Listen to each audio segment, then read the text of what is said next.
जब ज़मीन के सीने पर बारूद की बास बिखर जाए, जब फ़ज़ा में गूंजते सायरन इंसान के कानों में अज़ान क़यामत की मानिंद पड़े, जब ऐवान इक़्तिदार की ज़बानें अमन की बातें करें लेकिन हाथों में तलवारें थामे खड़े हों, तब दुनिया को यह समझना पड़ता है कि जंग सिर्फ मोर्चों में नहीं लड़ी जाती, वो हर दिल में लर्जा बन के धड़कती है, हर ख्वाब में धुएं की तरह घुसाती है और हर सुबह को मलबे में बदल देती है।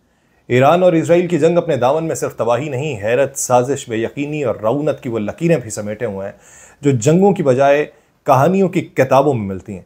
लेकिन ये कहानी है जिंदा इंसानों की।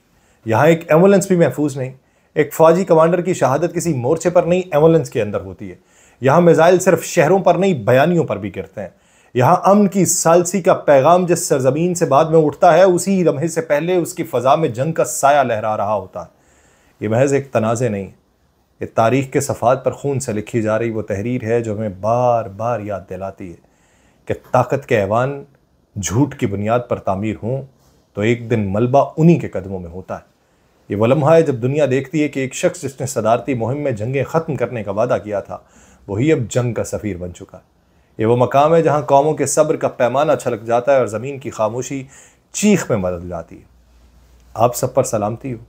मैं यासिर रशीद हूँ और आप देख रहे हैं यासिर रशीद ऑफिशियल। नाज़रीन, इस सारे मंजरनामे में हैरत, बेबसी और एक गैर मुतवक्के अलमिये की लहर बैक वक्त मौजूद है। एक तरफ आलमी सियासत की शतरंज पर चालें चली जा रही हैं, दूसरी तरफ ज़मीन पर गिरते हुए मिसाइल इस शतरंज की बिसात भी उलटने लगे हैं और जंग की ये आंधी सिर्फ बारूद नहीं उड़ा रही, एतमाद, कानून, अखलाक और बैनुल-अक़वामी निज़ाम की बुनियादें भी मुतज़लज़ल हो रही हैं।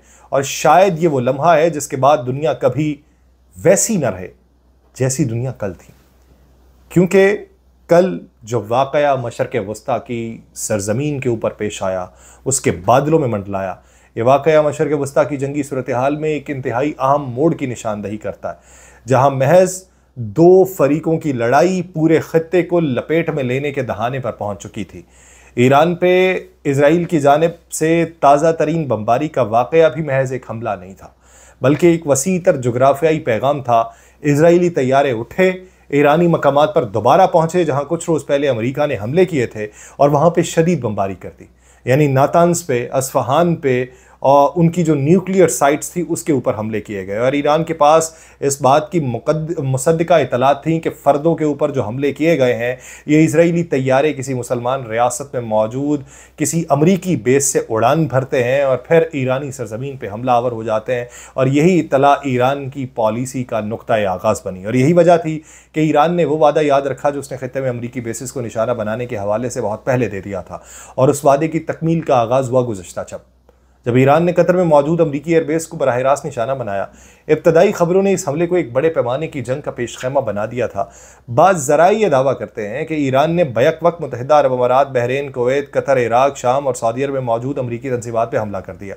हमने उन ज़राए को मुस्तनद जाना और रिपोर्ट कर दिया, क्योंकि पूरे मशरक़ वस्ता में उस वक्त सायरन गूंज रहे थे और शहरी आबादियों में खौफ की एक लहर दौड़ चुकी थी।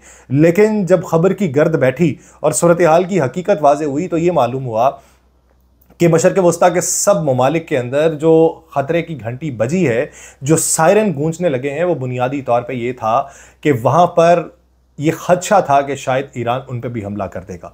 लेकिन ये सिर्फ़ और सिर्फ मुकम्मल प्लानिंग और मखसूस पैगाम के तहत कतर के ऊपर हमला किया गया, कतर में जहाँ अमरीकी बेस है। और कतर के हुकाम ने बाद में ये बयान जारी किया कि इस हमले में किसी किस्म का जानी या माली नुकसान नहीं हुआ और बेस की सिक्योरिटी बहाल है। ईरान का ये हमला सिर्फ एक फ़ौजी कार्रवाई नहीं, बल्कि एक स्ट्रेटेजिक इशारा भी था कि अगर इसराइल अपनी कार्रवाइयाँ किसी मुस्लिम मुल्क की सरजमीन से करता है तो ईरान सिर्फ इसराइल को ही नहीं बल्कि उसके पीछे मौजूद नेटवर्क और इंफ्रास्ट्रक्चर को भी निशाना बनाएगा, चाहे वो अमरीकी बेसिस ही क्यों ना हो। उस हिकमत अमली में सबसे ख़तरनाक पहलू ये था कि ईरान अब सिर्फ अपने दिफा तक महदूद नहीं बल्कि जारहाना जवाबी हमले की नई सतह पर आ चुका है, जहाँ खत्ते के हर वो मकाम जो इजरायली या अमरीकी सरगर्मियों से वाबस्ता है वो मुमकिन हदफ बन सकता है। और ईरान का ये अंदाज़ इस बात का मज़र था कि वो इस जंग को महज इसराइल तक महदूद रखने पर आमादा नहीं है, बल्कि वो इसे उस पूरे निज़ाम और इत्तेहाद के ख़िलाफ़ लड़ने को तैयार है जो इजरायली अस्करी बर्तरी को सहारा देता रहा। फिर सवाल ये था कि कतर जैसे मुल्क जो अमेरिका के करीबी इत्तेहादी होने के बावजूद खत्ते में एतदाल की कोशिश करते रहे, वो इस जंगी दबाव को कैसे बर्दाश्त करेंगे और क्या अमेरिका जो है वो इस हमले के जवाब में कोई नया महाज खोल देगा या एक दफ़ा फिर इसराइल के ज़रिए जवाबी कार्रवाई करेगा। ये हमला बजाते खुद एक जवाब से ज़्यादा एक नई गुत्थी था जो इस पूरे बहरान को मज़ीद पेचीदा और ख़तरनाक बना रहा था। और यही वो लम्हा था जब दुनिया एक बड़े धमाके की तरफ देख रही थी कि मशरिक़ वस्ता के किस किस मुल्क में मज़ीद हमले होंगे, कौन कौन इस रडार पे होगा, कौन फिर वापस पलट के वार करेगा, फिर आगे का मंजरनामा क्या होगा। दुनिया तीसरी जंग अजीम में कूद चुकी है, मगर फ़ज़ा में अचानक एक हैरत अंगेज़ खामोशी छाई। इब्तदाई तज्ज़िये, इब्तदाई तबसरे, अस्करी रिपोर्ट्स वो एक ज़बान होकर यही दावा कर रही थी कि ईरान ने एक नहीं बल्कि कई महाज खोल दिए और उसकी ताज़ा कार्रवाइयों से पूरे मशरिक़ वस्ता में आग भड़क उठी। दिफाई माहिरीन, बैनुल-अक़वामी मुबस्सिरीन वो ये राय रख रहे थे कि ईरान जैसे बतौर एक मजलूम और हमले का शिकार मुल्क जिसे समझा जा रहा था वो अब जारे के तौर पे उभरा है, और जैसे ही उसने कतर जैसे मुल्क में मौजूद अमरीकी बेस पे हमला किया है, मुस्लिम दुनिया उसके लिए मौजूद हमदर्दी का ग्राफ जो है वो खो देगी। और मुबस्सिरीन का ये कहना था कि ईरान की ये कार्रवाई उसके अखलाकी बयानी को धुंधला देगी और खित्ते में पहले से मौजूद जो सिफारती हिमायत है वो 90% तक कम हो जाएगी। आलमी मीडिया, आलमी थिंक टैंक्स और सिफारती हल्के सब हैरत में थे कि क्या ईरान वाकई किसी ऐसे रास्ते पर गामजन हो चुका है जहां से ईरान की वापसी मुमकिन ना हो पाए। यही तज्जिये, यही तबसरे, यही गुफ्तो शुनीद, यही बयानबाजी उस वक्त जारी थी और उसी तनाव और सवालात से भरे माहौल में एक गैर मुतवक्के ऐलान ने सारी फ़ज़ा को ही बदल दिया। अमरीकी सदर डोनाल्ड ट्रंप ने social media platform truth social के ऊपर यह चौंका देने वाला इंकशाफ किया कि ईरान ने कतर पर हमले से पहले न सिर्फ अमरीका को बल्कि कतरी हुकाम को भी बाकायदा खबरदार किया। ट्रंप के अल्फाज जिन्होंने एक नई जहर पैदा की वो ये थे कि हम ईरान का शुक्रिया अदा करते हैं।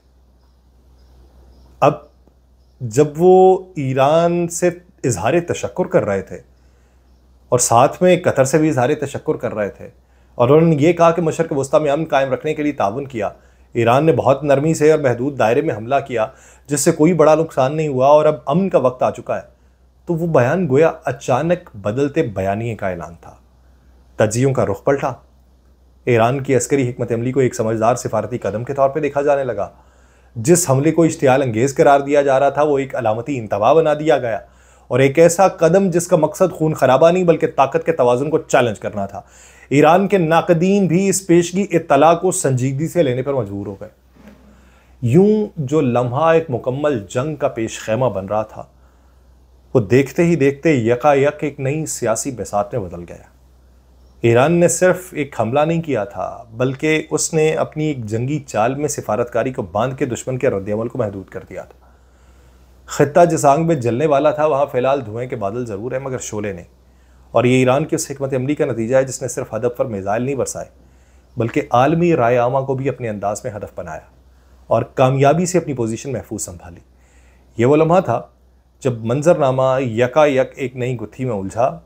ईरान और इसराइल के माबैन बढ़ती हुई कशीदगी और मशरिक़ वस्ता में धड़कते आसाब के पस मंज़र में अचानक ये इत्तला सामने आती है कि डोनाल्ड ट्रंप जो हैं वो ये कहते हैं कि सीज़ फायर हो चुका। उन्होंने अमीर कतर से रब्ता किया।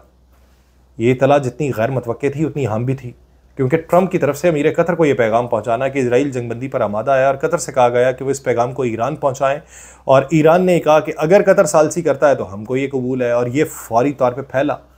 और बाद में ट्रंप ने यह कहा कि दोनों मेरे पास आए और मुझसे पूछा कि बॉस क्या करना चाहिए, तो मैंने कहा जी बॉस का हुक्म हो गया, और यूं पूरी दुनिया में अमन हो गया। लेकिन ये सारा मामला उस वक्त दिलचस्प रुख इख्तियार करता है जब ट्रंप की जानिब से एक अवामी ट्वीट में यह ऐलान सामने आता है कि जंग बंदी अगले 12 घंटों में नाफिजुल अमल हो जाएगी और फिर उसके 24 घंटे बाद मुस्तकिल जंगबंदी का आगाज़ हो जाएगा। ये जंगबंदी आर्जी नहीं बल्कि 12 दिन के लिए होगी, और ये बात फौरी तौर पर आलमी मीडिया, दिफाई तजियाकारों और सिफारती हलकों में हैरत, तशवीश और कयास आराइयों का मलगूबा बन गई। सवाल ये था कि अगर फ़रीक़ैन जंगबंदी पर मुत्तफ़िक हो चुके हैं तो फौरी तौर पर इस पर अमल दरामद क्यों नहीं? ये 12 घंटों की ताख़ीर किस चीज़ की तरफ इशारा है? क्या ये इसराइल को कोई मखसूस कार्रवाई मुकम्मल करने का मौका देना था या ईरान को अपनी दिफाई पोजीशन मजबूत करने की मोहलत देनी थी? लेकिन उसमें हमने ये देखा कि तल अबीब के ऊपर हमला हुआ, हैफ़ा के ऊपर हमला हुआ, नकीब के ऊपर हमला हुआ, बेरबशर के ऊपर हमला हुआ, उधर तेहरान के ऊपर हमला हुआ। ट्रंप के अल्फाज में मुकम्मल जंगबंदी 24 घंटों के बाद होनी थी, और ये फ़िक्रा और भी ज़्यादा मुश्तबा था कि अगर जंग बंद की जाती थी तो मुकम्मल जंगबंदी के ऐलान में 24 घंटे का वक्फ़ा क्यों भाई? ये वक्फ़ा किसी पसे पर्दा अस्करी मफाद की तकमील के लिए था या इसमें किसी ने क्या खोया क्या पाया? सिफारती सतह के ऊपर क्या बर्तरी देखने में आई, ये किसका अपर हैंड देखने में आया, किसके मिसाइल सिस्टम खत्म हो रहे थे, किसके इंटरसेप्टर खत्म हो रहे थे, किसको अपनी ताकत को रीगेन करने का मौका चाहिए था, कौन रोया है, किसने फोन कॉल के ऊपर कहा है भाई बस कर दो, हमें किसी थोड़े से वक्त के लिए इससे निकालो ताकि हम अपने अपने आप को फिर से दोबारा जिंदा कर सके, ये किसने कहा है। ये अगली कहानी यानी अगली किस्त आपको अगले व्लॉग में बताई जाएगी। मुझे दीजिए इजाजत। अल्लाह निगहबान।